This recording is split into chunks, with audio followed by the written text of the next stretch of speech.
She said she sent me a surprise instead. More chocolates. I think she meant me. It's showtime at East High, which means the stress levels are at an all-time high. So let's break down Season 2, Episode 11 of High School Musical, the musical, the series, and find out just what happened.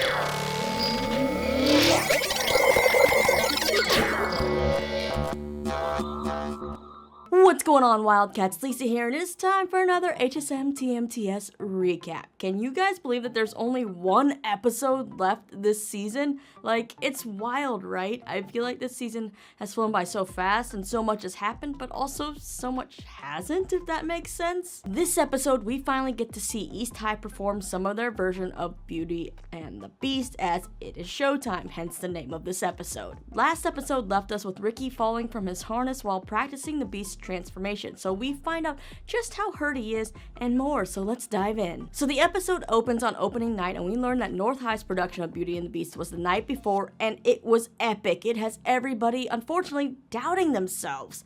Ashlyn says it was basically like James Cameron meets the circus. Their Lumiere was actually on fire. Howie was an amazing Beast. Lily was an amazing Belle. Yeah, this whole show has just gotten inside the heads of all the East High Wildcats. Now, from hearing them describe the show, I'm kind of bummed that we never got to see any of North High's, final production. There was all this buildup of how amazing they were, and they had so much money and all of this, and we really only saw them ever perform during a rehearsal type thing during the dance-off part. So I'm kind of not believing North High was that awesome. Guess we just have to imagine it. But moving on. Nene is running around giving everyone good luck cards, and you gotta love that she's kind of playing the fork again, as well as a villager. The one card she hasn't filled out yet is Ricky's, and he also hasn't filled out his card to her. So yeah, it looks like these two maybe aren't fully ready to talk about the emotions of their breakup yet. Ricky and Ashlyn are freaking out because Howie and Lily's performance was so amazing the night before, and now they both have hurt wrists from that fall, and they're just doubting themselves. Courtney's so proud of Howie, though. She's excited for him to see her shine now. And we learn that EJ and Gina aren't going to the after party at Salt Lake Slices because they have their risotto date, which was actually supposed to be a few weeks ago, but then, Ricky and Ashlyn got hurt, so they had to push it back. No, I wouldn't use the D word. It's just good, clean fun, all alone with someone I dig a lot. What do you wear on a date? I mean, how cute are they? Like, I'm actually rooting for Portwell now. Now, with a half hour to go until the start of the show, Miss Jen's stress levels are continuing to climb as she reminds everyone that a judge from the Mankeys will be in the audience, and in 2 weeks' time, they could be winning $50,000 at this award show. We then see Mr. Mazzara find EJ just to kind of remind us that EJ is a second semester senior, so this is his last opening night. And we learn that things between EJ and his dad are better, and EJ thanks Mr. Mazzara for everything he's done for him this semester. It's not a favor. It's just doing what you can. Mr. Mazzara then runs into Miss Jen and tells her that she just needs to breathe and stuff. And then guess who walks in? Ricky's dad holding flowers. Michael Bowen! Is it me, or do we always seem to run into him? It's like clockwork. You gotta love this show poking fun at itself, right? I mean, it's kind of great. Miss Jen goes over, though, to talk to Mike, assuming that these flowers are for her, and he makes a joke about breaking the fourth wall, but the flowers are actually for Ricky, and things just get more awkward as the time goes on. Never thought I'd get to have this whole feeling twice. You mean seeing Ricky in a show?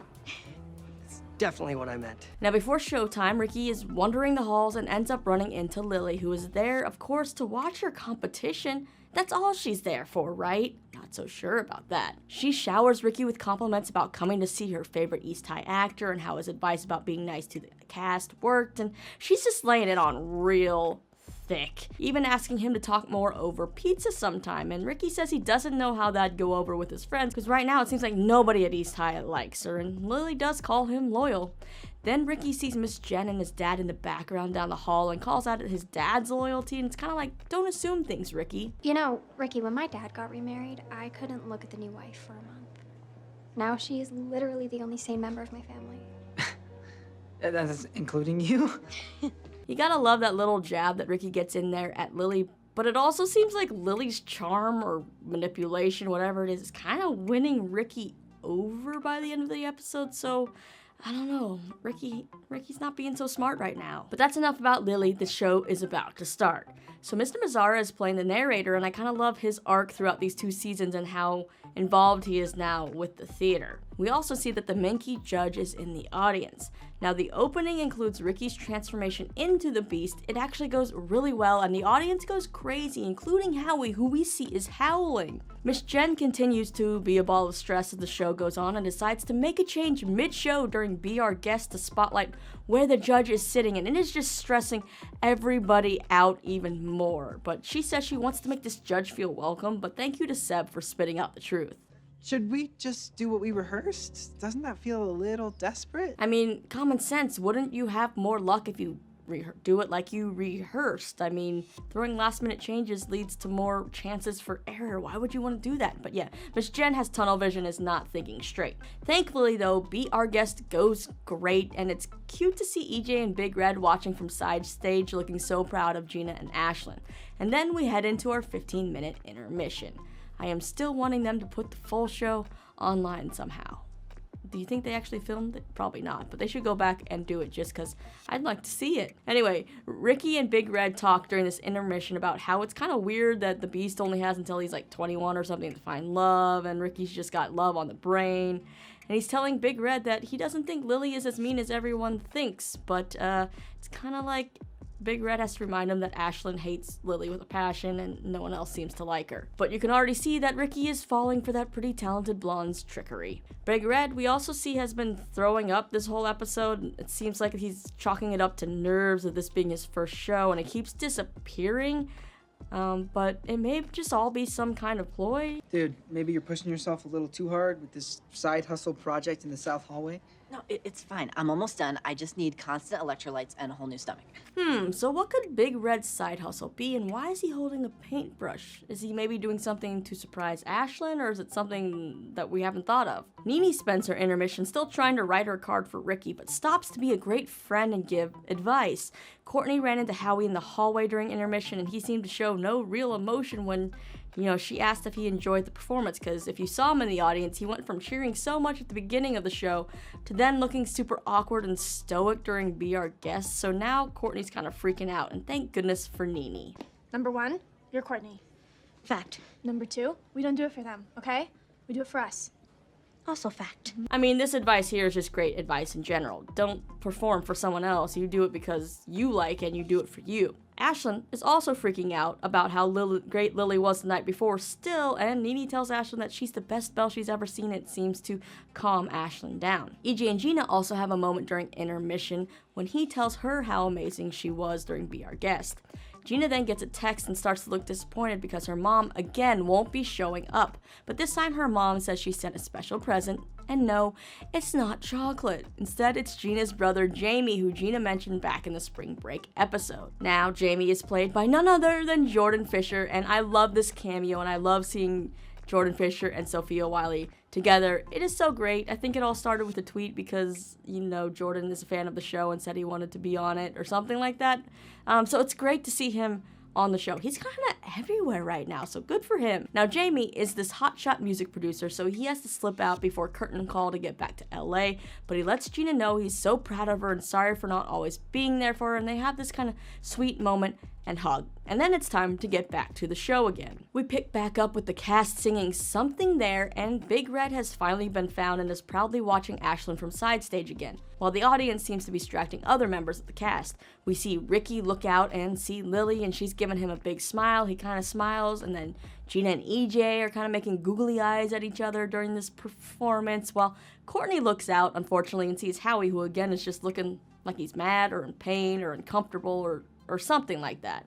The Gina and EJ glances, though, are really cute, especially given the song is Something There, something there that wasn't there before. It's kind of fitting, right? During the song, we also see Mr. Mazzara get a phone call asking, "Who is this?" And then he walks away, and it's kind of like, well, first of all, dude, you don't answer your phone during a show unless it's really important. And you answered it, and you don't even know who it is. I don't know. Rule theater, don't answer your phone, put it on silent. But this must be important at some point in the show. We also see Jamie sneak out to leave, and he ends up finding EJ in the hallway. And what seems like a nice chat at first turns south, and it's kind of like, you know how I said I liked Jamie? I was rooting for Jamie? Well, now I'm not so sure. You see, EJ's so excited to meet Jamie, and then Jamie brings up how his mom was right about EJ, that he's charming, and then comes the death blow. We're all just really glad that Gigi has a big brother figure in her life. Even if it's not me.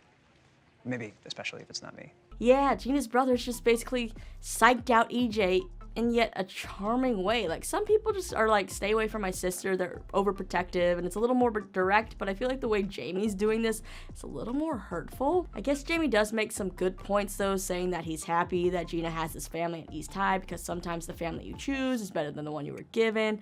And then Jamie tells EJ that it was great to meet him, but by this time, EJ already thinks that Gina has told, I think, his family that she looks at him like a brother, so now he's kind of questioning what's going on, and he's putting on this brave face, but you can tell he's hurt. So now we gotta wonder, did Jamie do this just to intimidate EJ because he's being that protective older brother years too late?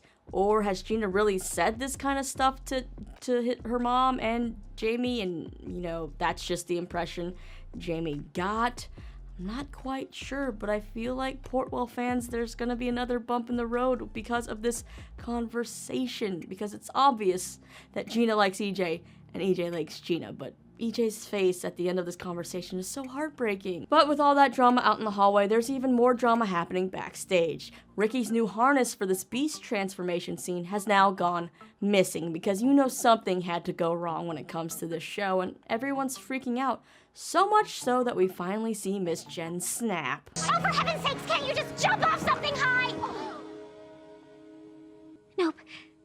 Forget I said that. I will be not here. It's Nene though who, again, really makes everyone calm down, and she has a plan. She tells Ricky, who she actually calls Richard this time, that they're going back to the old plan of spinning him around, ripping off the mask and all that. But Ricky isn't too happy because he never got it right in rehearsal. Nene though says there's a first time for everything. Seems like everybody's starting to get a little more confident they're gonna make this plan happen. So we gotta wonder, where on earth is Ricky's harness? Well, as expected, that evil little blonde lady Lily is sitting in the audience with the harness. So, of course, then we get a "to be continued" sign on screen. And, well, that's the events of this week's dramatic episode of High School Musical, the series. Yeah, that was kind of a lot. We see that Ricky and Nene still aren't back to being friends or 100% over this breakup, but they're working on it, and it seems like Nene maybe has found this kind of new calling running the show while Miss Jen is stressing out. Like, she has this way of calming everyone down, of relating to every person. Again, I'm sad that we didn't get to see any of North High's show. Maybe they'll give us some glimpses into what they did in the finale, but I kind of doubt it. You know, we had all this hype around how great North High is, and we really haven't seen it. Like, maybe it's because of the pandemic they couldn't get as much for what they were filming for the show, so many restrictions, but it just would have been nice to see more of these North High characters in general. Like, I know the East High kids have a lot going on and that's the main focus of the show, but they really underutilized these new characters that they brought in. I mean, the cameo characters, we had Asher Angel and Jordan Fisher. Their characters, I feel like we learned so much more about in just a shorter period of time than we did any of these three recurring characters, Andrew Barth Feldman, Roman Banks, or Olivia Rose Keegan. Obviously, we did learn more about Lily because she's shown up more, but the other two, they're so talented and we've barely seen them. So I feel like that's kind of one of the downfalls of season 2. As far as cliffhangers, we have two kind of unknowns for this episode going into the finale. What is Big Red's side hustle in the hallway, and what was that phone call Mr. Mazzara got? Was that phone call kind of just to distract Mr. Mazzara as the harness was being stolen, or is it something to do maybe with EJ in college? Like, or maybe could Mr. Mazzara get like some other new job offer or something and maybe leave East High, and you know, maybe he's gonna miss his chance with Miss Jen or something like that. That's just me throwing some random theories out there. As for Big Red, his side hustle, is it for Ashlyn? He has this paintbrush. Is he maybe selling pizza or something? Not sure. They highlighted him missing many times throughout this episode and stuff that I feel like this side hustle has to come to play in the finale for some reason. And with Howie, why did his reaction watching the musical change so quickly once he saw Courtney singing and dancing on stage? Is it maybe that he's insecure? He feels threatened by how good she is. Maybe she's better than him, like he's not used to that?